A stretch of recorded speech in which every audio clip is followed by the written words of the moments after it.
In our headlines on this Wednesday, September 10th, here in South Korea. Seoul sends a chartered flight to the US to bring home some 300 South Korean workers who were shackled and detained by agents there following a raid at a Hyundai plant in Georgia.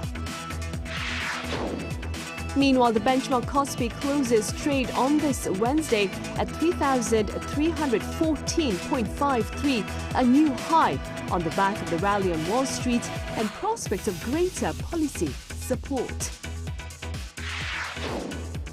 And findings for August show employment standing at over 28.9 million, up by 166,000 jobs on year, but the trend remains mixed, depending on age and sector.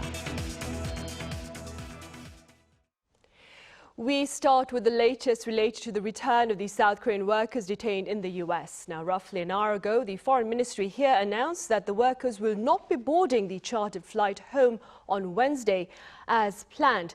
For details, I have our senior correspondent Oh Soo-young on the line. Soo-young, welcome. Now, I believe this announcement came quite abruptly.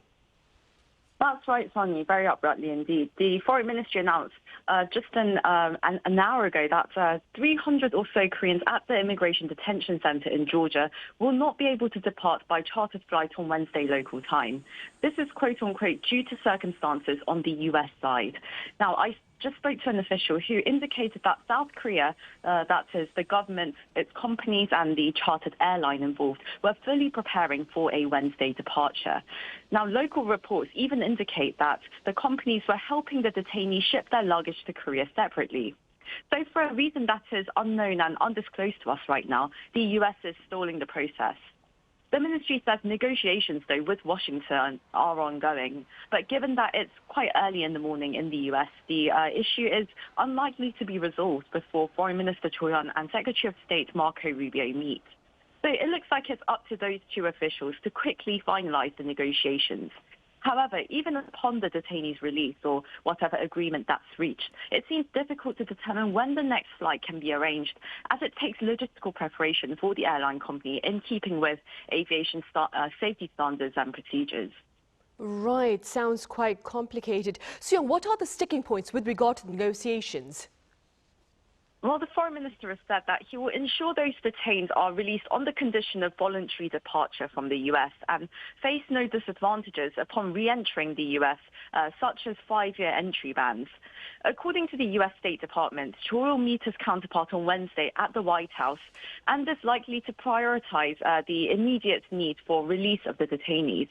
He said that he's also going to turn this crisis into an opportunity to improve visa tracks for Korean firms operating in the U.S. On Wednesday, Cho held a roundtable in D.C. with Korean representatives from LG, Hyundai, Samsung, POSCO, SK, among others. And these companies, they're calling for two main visa tracks. So first, a new E4 visa quota under the long-stalled Partner with Korea Act, which would allow up to 15,000 skilled Korean professionals to work in the U.S. each year. Second, the Korean firms would like higher approval rates for the E2 visas. Now, these are basically related to jobs created through foreign investment, and this would pertain to staff employed by Korean-invested plants in the United States. So corporate leaders, they've been stressing that without such dedicated visa programs, further large-scale investment in the U.S. And its manufacturing sector would be very difficult. Now, countries like Canada and Mexico, in comparison, they enjoy unlimited non-immigrant professional visas under the North America Free Trade Agreement. Australia has over 10,000 annual E3 visas. Singapore and Chile, they've secured thousands of H-1B1 visas through trade agreements. But South Korea uniquely has no such track. So we'll have to see what Cho and Rubio discuss and the outcome of their talks on Wednesday. But the stakes are high for both countries. Without structural administrative support for Korean professionals in key industrial sectors, it's hard to see investment in America as a feasible option for global businesses. Right, I see. All right, Soo-young, thank you for that update, and do keep us posted. Moving on then, President Lee Jae-myung has unveiled the so-called Public Growth Fund to support key technologies, adding that Korea stands at a critical juncture in economic growth. Do take a listen. 오늘 말씀드리게 될 국민성장 펀드는 정체된 우리 산업에 새롭게 활력을 불어넣을 것입니다. 그리고 국민과 정부와 경제계가 함께 대한민국 미래를 만드는 초석이 될 것으로 확신합니다. The remarks were shared at a fundraising event here in Seoul earlier on this Wednesday to support industries deemed strategically important, including those of AI, robots, and biotechnology. Organizers hope to raise some 150 trillion won, or slightly over $100 billion through public and private investments. Present at the event were officials from the Financial Services Commission and the CEOs of private companies such as SK and Celltrion. The benchmark KOSPI hit a new high on this Wednesday, with investors responding enthusiastically to the rally on Wall Street and more. Our correspondent Kim Do-yeon reports. A new milestone for the nation's benchmark KOSPI on Wednesday as it hit a new intraday trading record of 3,317.77. This comes as it opened at 3,272.20 before climbing through the day. At around 2:30 p.m., the index hit the new record high, passing 3,316.08 set in June 2021. The index also surpassed its highest ever closing price set in July 2021 by closing at 3,314.53. Analysts say there are multiple factors for this, both external and domestic. The primary external factor is that the U.S. stock market continues to hit all-time highs amid growing expectations for a Federal Reserve interest rate cut. Domestically, expectations have grown that the current threshold for large shareholders might be maintained. The U.S. and Japan also both saw their stocks hit all-time highs on Tuesday amid hopes of rate cuts. And as for the changes for the large shareholder threshold, to further explain, recently the Lee Jae-myung administration has said the current 5 billion won threshold for being classed as a large shareholder will be lowered to 1 billion won. This caused concerns for many investors, but there are hopes that at President Lee Jae-myung's 100-day press conference on Thursday to reaffirm his KOSPI 5,000 pledge, he could suggest a possible reversal of the plan to lower the threshold. This also stirred up foreign investment on Wednesday. In addition, Korean tech stocks have benefited as the government has been emphasizing its desire to invest in artificial intelligence, and foreign IT companies who purchase Korean chips have been performing strongly. Amid solid earnings from overseas companies like Oracle, the scope of gains expanded, centered on industries with high connectivity to them. Following that sentiment, shares in chipmaker SK Hynix jumped over 5.5% to a record high, while Samsung Electronics also finished in positive territory. Security firms also saw strong gains on the back of the policy expectations, adding to the market's overall momentum. Kim Do-yeon, Arirang News. Meanwhile, employment expanded by well over 100,000 for the third month in a row in August, but findings remain mixed depending on age and sector. Our Park Jun-han explains. Employment in South Korea exhibited strong gains in August, with the employment rate hitting a record high for the month. According to Statistics Korea's monthly employment data released on Wednesday, August employment rate was 63.3%. This is 0.1 of a percentage point higher than the same month last year. The data indicated that the number of employed persons in August increased by 166,000 year-on-year to around 29 million. However, the growth pace has moderated from July's addition of 171,000 and the overall monthly average of 178,000 for the first 8 months of 2025. The services industry drove the gains, adding 484,000 new jobs for the month, led by a surge of 304,000 people added in the healthcare and social welfare sectors, due to growing demand for elderly care and public job programs. In contrast, the manufacturing sector extended its 14-month year-on-year decline, losing 61,000 jobs in August. The pace of the decline, however, has narrowed amid easing external risks following the U.S. tariff deal and improving exports. The construction sector shed 132,000 positions as it experienced its 16th consecutive month of a drop in the number of new hires due to a decrease in the number of completed new houses. An age breakdown revealed stark disparities in the number of new hires. Among those aged 60 and older, the number jumped by 401,000, while new hires for those aged 15 to 29 saw a 219,000 drop. Notably, the number of people in their 30s who were not actively seeking employment reached 328,000, an increase of 19,000 from a year earlier. This marks the highest August figure since relevant statistics began being compiled in 2003. The government pledged its commitment to foster youth-favored jobs through AI innovation and 30 flagship projects under its new economic strategy. It also said the second distribution of livelihood recovery consumption coupons, which is scheduled for September 22nd, will be made without delay.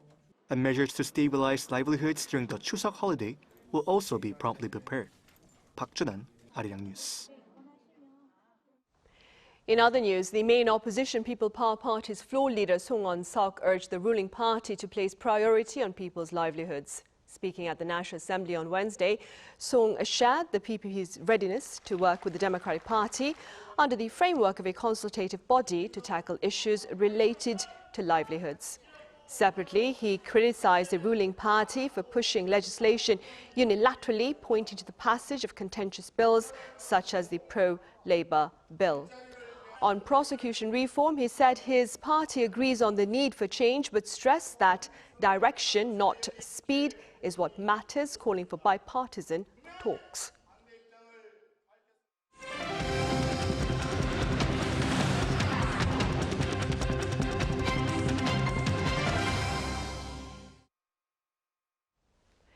There has been a stunning escalation in tensions in the Middle East as Israel launched an attack against Hamas's leadership in Qatar, an important U.S. ally, that is, and a key mediator in ceasefire talks to end the violence in Gaza. Our Lee Sing-jae reports.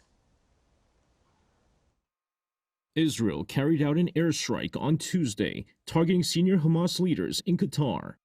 According to Hamas, the attack killed 6 of its members, none of whom were officials for the Palestinian militant group, who are set to discuss a ceasefire proposal by U.S. President Donald Trump in Doha. Al Jazeera reported more than 10 blasts, while Reuters reported multiple explosions being heard around 3:50 p.m. in a residential area in the Qatar district. The Israeli military confirmed it used precision weapons to minimize civilian casualties, while the Prime Minister's office stressed the strike was conducted independently and aimed at Hamas leadership. While senior Hamas figure Khalil al-Hayya is believed to have been the target, reports say he survived the attack. This marks the first time Israel has carried out a strike inside Qatar, a key mediator in the conflict since Hamas's October 2023 attack. In response, Qatar condemned the attack, calling it state terrorism. The Israeli attack that took place today on Qatari soil, we cannot call it anything other than state terrorism practiced by someone like Netanyahu in the context of the systematic policies and his ongoing attempts that have destabilized regional security and stability. Qatar's UN envoy called it a blatant violation of international law, while UN Secretary General Antonio Guterres also denounced the strike as a clear breach of Qatari sovereignty, urging all sides to pursue efforts toward a lasting ceasefire. Meanwhile, the White House on Tuesday said President Donald Trump feels very badly about Israel's strike on Hamas targets in Qatar. The president views Qatar as a strong ally and friend of the United States and feels very badly about the location of this attack.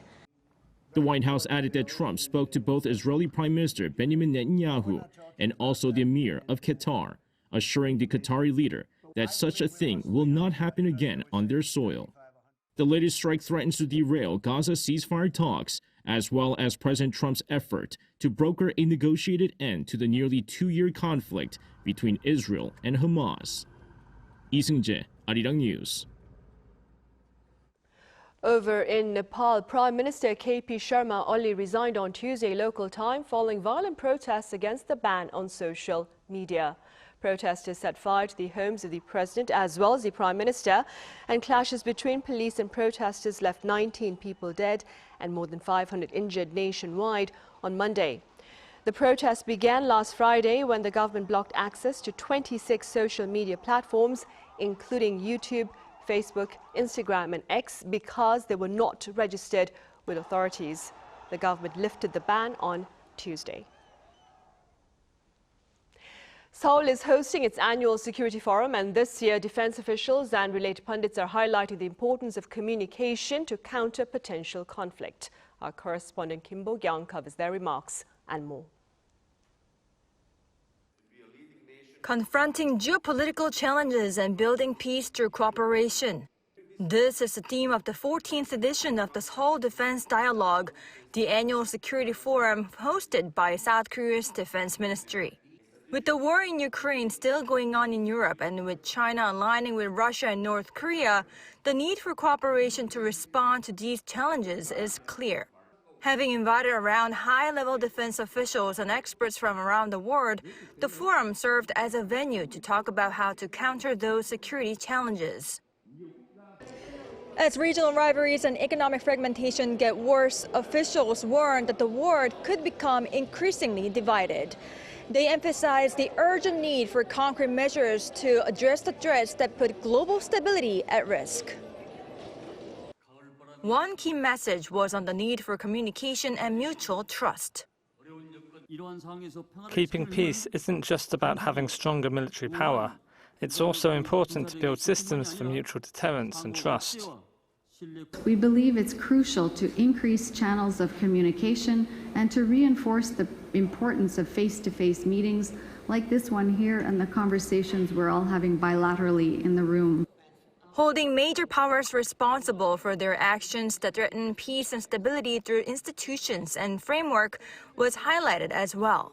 And most of all, officials emphasized how the discussion on stability in the international order must be inclusive.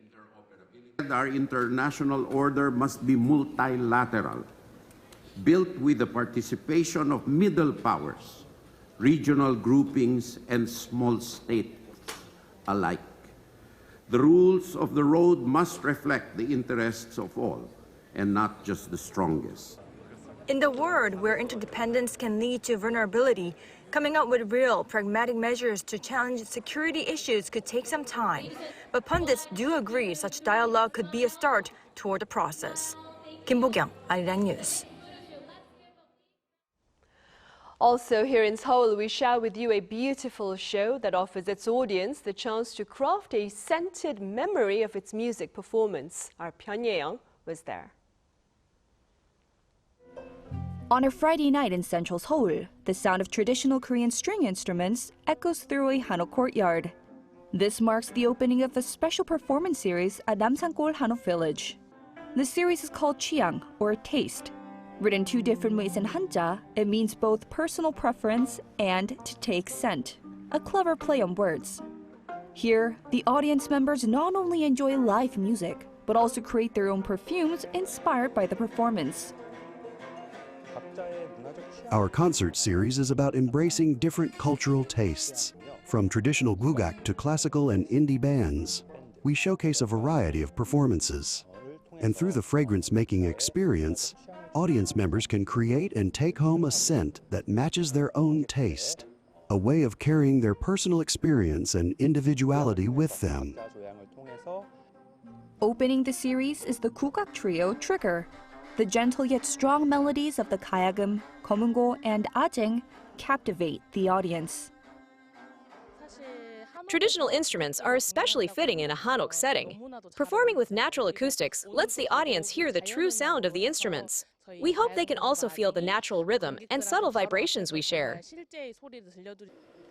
The performance doesn't stop when the music ends. Right behind me, audience members are now taking part in a scent-making workshop, capturing what they just heard and felt in a bottle.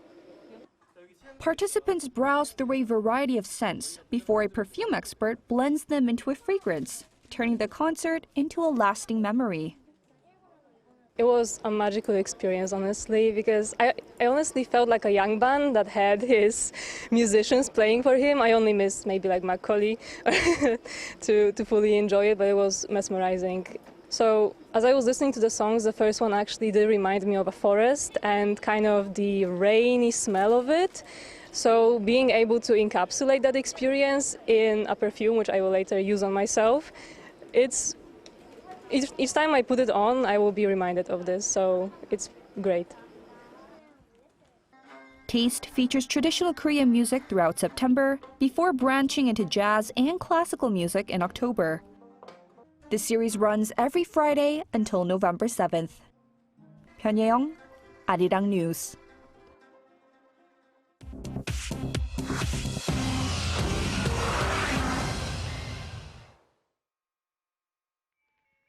This is The World Now, bringing you the latest stories from around the globe.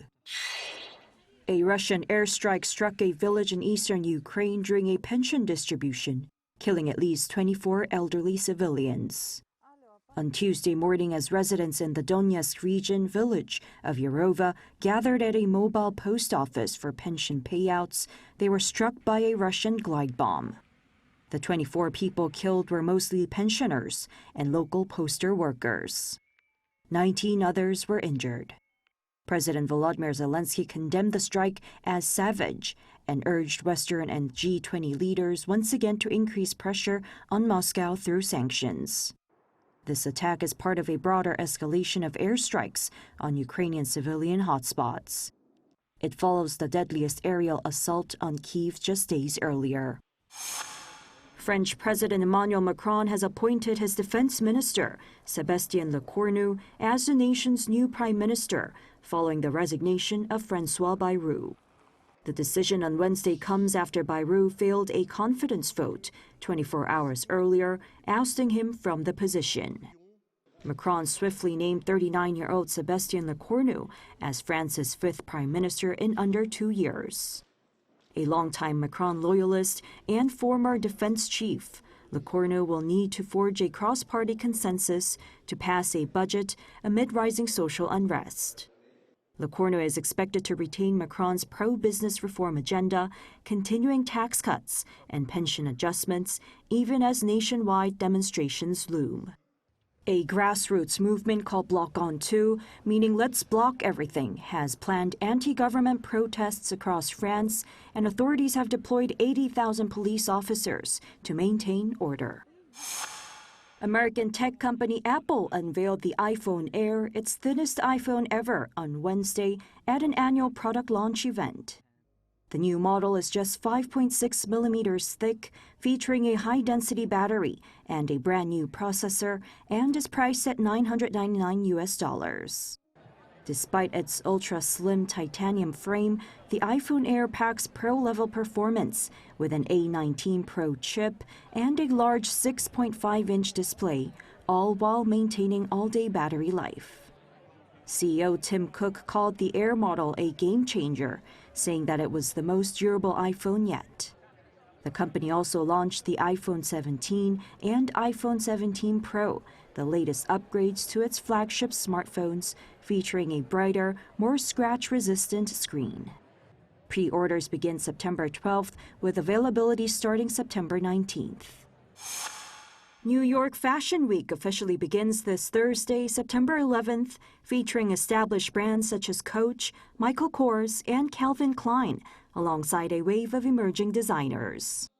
However, the mood is cautious as the event unfolds against a shaky luxury backdrop, with top names such as Marc Jacobs and Ralph Lauren staging shows outside the official schedule, raising questions about the event's cohesion and prestige.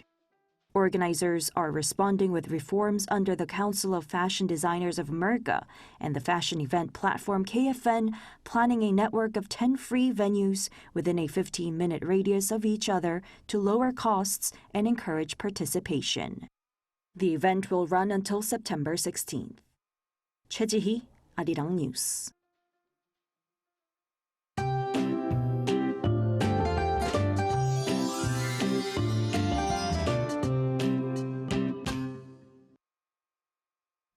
Seoul had a clear autumn sky without any clouds today. The air was cool in the morning and evening, so it felt like autumn is on its way. However, the temperature rose quickly in the middle of the day. Many areas went above 30 degrees Celsius, including 32 degrees in Seoul and 31 degrees in Chuncheon. The lowest temperature in Seoul this morning was 18.4 degrees, falling below 20 degrees for the first time since late June. The temperature will rise to 32 degrees Celsius again during the day tomorrow as the daily temperature gap between highs and lows widens. Tomorrow, Seoul and Gwangju will start off at 20 degrees, Chuncheon at 16 degrees. Highs will rise up to 30 to 32 degrees in most parts of the country. It will start raining on the south coast and central parts of the country on Friday night, and the rain will spread across the country on Saturday. That's all for Korea. Here are the weather conditions around the world.